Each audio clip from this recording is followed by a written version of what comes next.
नमस्कार मेरे सभी प्रिय विद्यार्थियों को। कैसे हो सभी? बढ़िया होंगे। हम पढ़ रहे थे प्राचीन भारत का इतिहास, और प्राचीन भारत के इतिहास में हमने महाजनपद काल को पढ़ा। और महाजनपदों में मैंने आपको एक बात बताई कि जो सबसे शक्तिशाली महाजनपद था, क्या भाई, कि सबसे शक्तिशाली महाजनपद, शक्तिशाली जो महाजनपद था उसका नाम था मगध। क्या नाम था? मगध। आज हम पढ़ेंगे कि जो मगध है उसका उत्कर्ष कैसे हुआ, मगध जो है वो आया कैसे उभर कर, तो उसको देखेंगे। आइए एक छोटी सी अप्रोच के साथ समझ के कंठस्थ कर लेंगे। तो आइए शुरू करते हैं। ये रहा, देखो, सबसे हमें पढ़ना क्या है? मगध।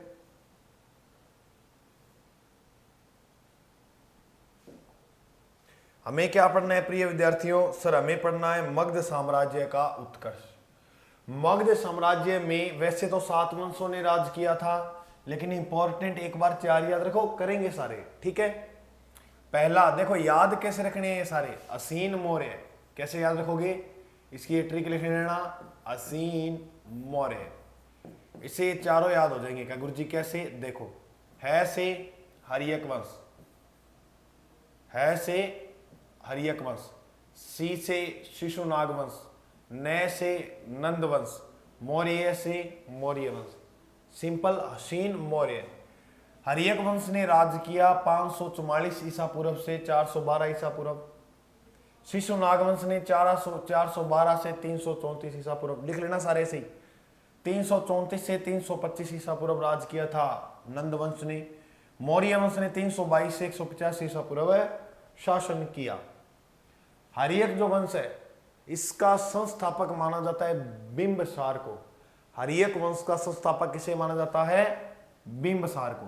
जबकि शिशुनाग वंश का संस्थापक, नाम से स्पष्ट हो जाएगा, कोई दिक्कत वाली बात नहीं है, शिशुनाग को।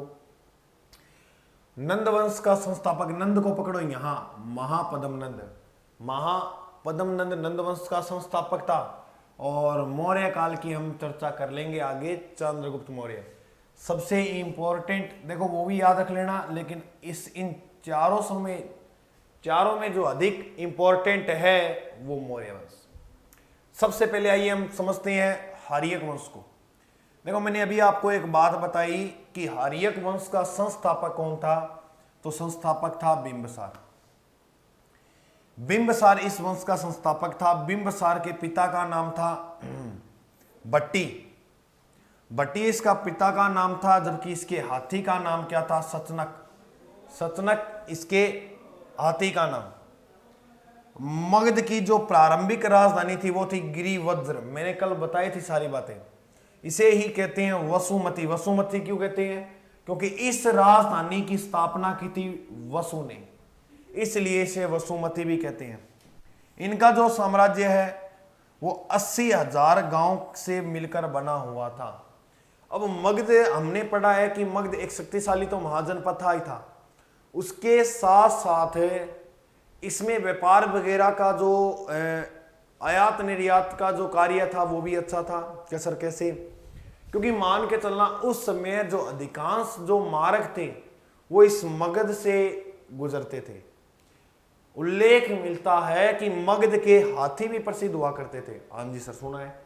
ये धीरे धीरे समझोगे, जैसे जैसे हम आगे वंश में बढ़ेंगे वैसे वैसे आप समझ पाओगे इसे। समझो, कितने साम्राज्य, 80,000 तो बहुत होते हैं। हमारा इतना बड़ा शहर होता है, इसमें मुश्किल से 20 या 25 गांव होते हैं, यहाँ 80 गांव थे। उपनाम, इस बिंबसार के उपनाम थे क्षेत्रोजस और दूसरा नाम था श्रोणिक। श्रोणिक या आप कह सकते हो क्षेत्रोजस। समकालीन कौन थे? भगवान बुद्ध। बुद्ध के ये क्या थे? समकालीन।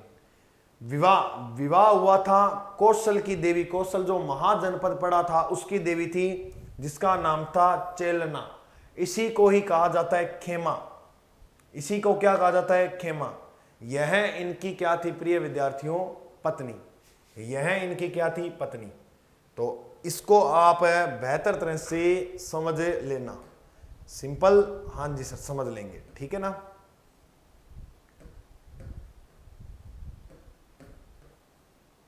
ओके, चलें आगे। हाँ जी सर। तो नेक्स्ट जो ऐसी के आगे, इसमें जो नेक्स्ट शासक हुआ उसका नाम था अजातशत्रु।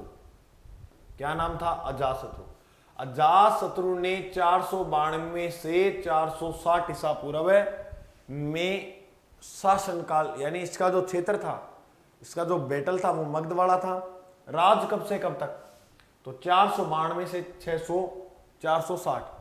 सर ये पीछे क्यों जा रहा है? क्योंकि मैंने बताया ईसा पूर्व हमेशा पीछे चलता है, ये हमने पहले चर्चा कर ली थी जब इतिहास पढ़ रहे थे। जी सर। राजा कौन है? अजातशत्रु। यह बिंबसार की हत्या कर, यानी बिंबसार कौन थे? इसके पिता थे। बिंबसार की हत्या कर राजा बना। भारत का देखो, पिता को मारने वाला क्या कहलाता है? पितृहंता। यह भारत के प्रथम पितृहंता थे। कौन? अजातशत्रु। इसका उपनाम मिलता है कुनिक। उपनाम क्या मिलता है? कुनिक। मगध में विलय किया इसने काशी और वज्जी को। जो महाजनपद मैंने आपको बताए थे, काशी और वज्जी को जो विलय किया वो किसने किया था? अजातशत्रु ने, मगध के अंदर। इसका मंत्री था जिसका नाम था सुनिधि। सुनिधि इसका क्या था मेरे प्रिय विद्यार्थियों? मंत्री। ओके, समझ में आई बात? जी सर, इतनी बात समझ में हमें आ गई। आगे समझो। वज्जी संघ की अगर हम बात करें तो वज्जी संघ जीतने के लिए इसने हथियारों का प्रयोग किया। वो हथियार कौन कौन से थे? रथ, मुसल व महाशिलांकट। इन हथियारों का क्या है? इन्होंने प्रयोग किया था, क्योंकि रथों का भी इसने प्रयोग किया था। उस समय बहुत बड़ी बात है, ये बात ईसा पूर्व की चल रही है, यानी रामायण और महाभारत के बाद जस्ट सीधा अब की बात। तो देखो गुरुजी रामायण में तो थे जी। तो ये एक राजा है वो महान, ये देखो छोटा सा मगध का भी उत्कर्ष हो रहा है। अभी मगध बड़ा राज्य नहीं बना है, अभी इसका उत्कर्ष हो रहा है ना, तब की बात है। तो इसका प्रयोग किया, विवाह किया था वजीरा से। दहेज में इसे काशी के 5 गांव मिले। काशी जो महाजनपद था उसके 5 गांव मिलते हैं किसे? इसे। शासनकाल की अगर हम बात करें तो बुद्ध को जो निर्वाण प्राप्त हुआ वह इसी के समय भी। निर्वाण प्राप्त का मतलब महात्मा बुद्ध की जब मृत्यु हुई उसके शासनकाल की अगर बात करें तो उसके अंतर्गत ही आता है, यानी ये भी बुद्ध के समकालीन। लेकिन बुद्ध इसके समय में महापरिनिर्वाण हम पढ़ते हैं ना, मृत्यु की घटनाओं कहते हैं। हाँ जी सर। इसी के समय हुआ था प्रथम बौद्ध संगीति का आयोजन। प्रथम बौद्ध संगीति का जो आयोजन हुआ उस समय यहां का राजा कौन था? तो राजा था अजातशत्रु। प्रथम बौद्ध संगीति का जो आयोजन हुआ था वो 483 ईसा पूर्व में हुआ था। कब हुआ था? 483 ईसा पूर्व। कहां हुआ? सप्तपर्णी गुफा।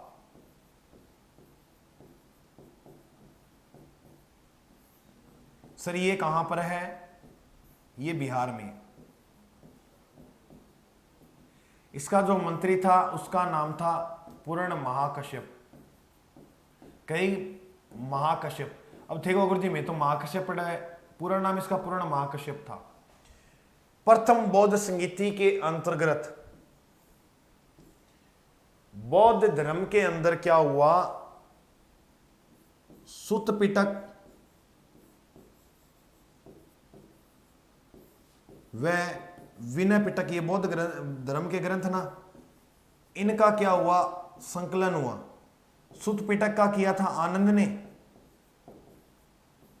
और विनय पिटक का किसने किया था? उपाली ने। ये याद कर लेना मेरे प्रिय विद्यार्थियों, याद है। प्रथम बौद्ध समिति के समय अध्यक्ष थे महाकश्यप। कब हुई? समय था 483 ईसा पूर्व। स्थान था सप्तपर्णी गुफा बिहार।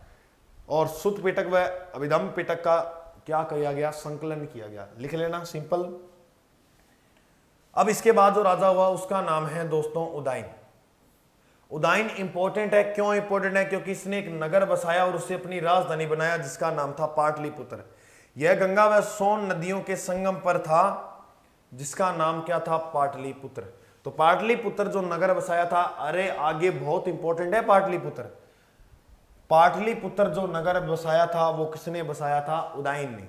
उदयन का शासन काल देखें तो 460 से 445 ईसा पूर्व। सिंपल। चलें आगे, समझ में आ रहा है? जी सर। तो इसको आप नोट डाउन कर लेना। तो ये रहा। नेक्स्ट आगे, इसके पिता का नाम था अजातशत्रु। किसके? उदाइन। उदाइन के सॉरी नागदशक के।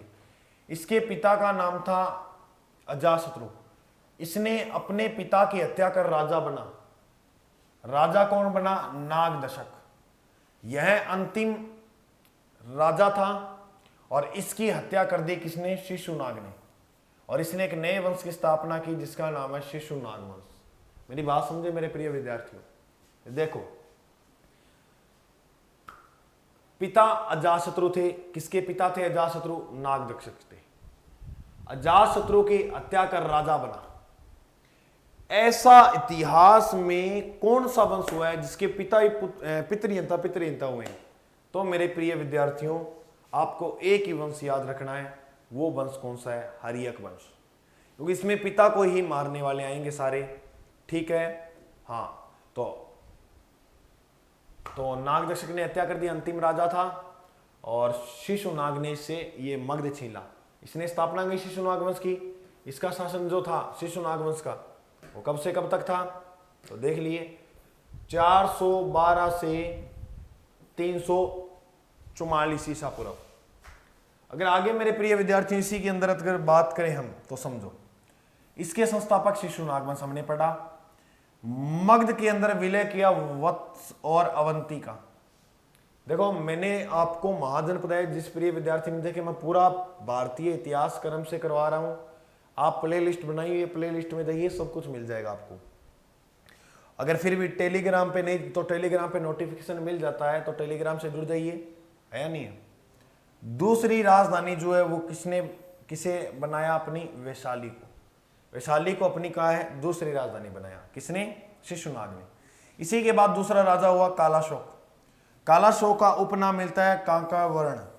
काकवर्ण किसका उपनाम मिलता है? कालाशोक। क्योंकि इसका जो शासन क्षेत्र था, शासन समय था 394 से 366 ईसा पूर्व। इसी के समय द्वितीय बौद्ध संगीति का आयोजन होता है। सर, द्वितीय बौद्ध संगीति का आयोजन कब हुआ? द्वितीय बौद्ध संगीति का आयोजन 383 ईसा पूर्व में हुआ था। कब हुआ? 383 ईसा पूर्व। तो याद रखना, 383 कहां हुआ? लगभग कहां पड़ता है? वैशाली के अंदर। क्योंकि इसने अपनी राजधानी किसे बनाया था? वैशाली को। मेरी बात मेरे प्रिय विद्यार्थियों समझे। यहां इधर अध्यक्ष किसे बनाया गया? अध्यक्ष शावकमीर। अध्यक्ष किसे बनाया? शावकमीर को। सिंपल। और इसमें विशेषता वो मैंने बताई हुई है। बौद्ध धर्म में इनका संप्रदाय वो थेरावादी और महासंधि दो भागों में विभक्त हुआ। अंतिम राजा जो था इस वंश का, उसका नाम था महानंदी, या इसे नंदीवर्धन भी कहा जाता है। तो शिशुनाग वंश का अंतिम राजा कौन था? स्पष्ट कर देंगे हम। अंतिम राजा महानंदी या नंदीवर्धन भी था। चलें आगे। जी सर। तो इसी के आगे हम देखें नंदवंश। नंदवंश का शासन काल जो है 344 से 323 ईसा पूर्व। संस्थापक थे महापद्मनंद, हमने चर्चा कर ली थी।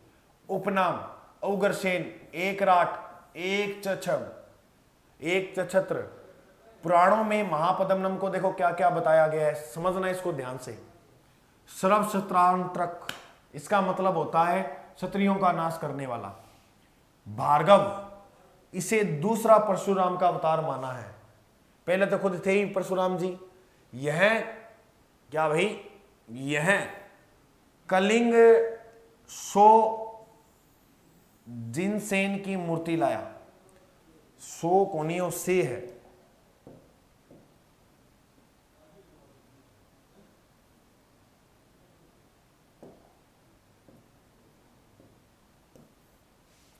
कलिंग से, कलिंग देखो पढ़ेंगे हम शोक के समय, कलिंग का युद्ध बताएंगे उस समय क्या था ये कलिंग।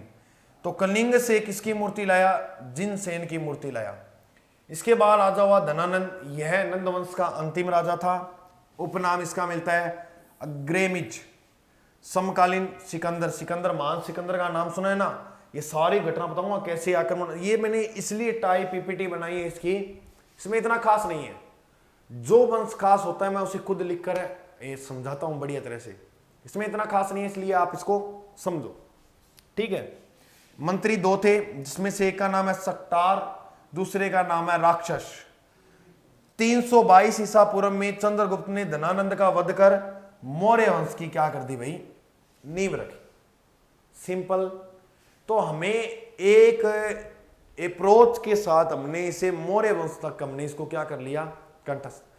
अब मौर्य वंश हम कल के भाग में देखेंगे, और मौर्य वंश को अच्छी तरह समझेंगे, ऐसे नहीं पीपीटी, अच्छी तरह से समझेंगे। ओके, ये काम ही पीपीटी का था, तो थोड़े छोटे राजा थे, छोटे छोटे राजा थे, दो दो लाइनें कोई, इनको आप कंठस्थ कर लेना। तो मेरा प्रिय विद्यार्थी जो चैनल पे नया है वो सब्सक्राइब कर ले और शेयर जरूर करना है, 2 व्यक्ति को कर देना, ज़्यादा को मत करना, ठीक है मेरे प्रिय विद्यार्थियों। थैंक यू वीडियो देखने के लिए, धन्यवाद। मिलते हैं अगले भाग में।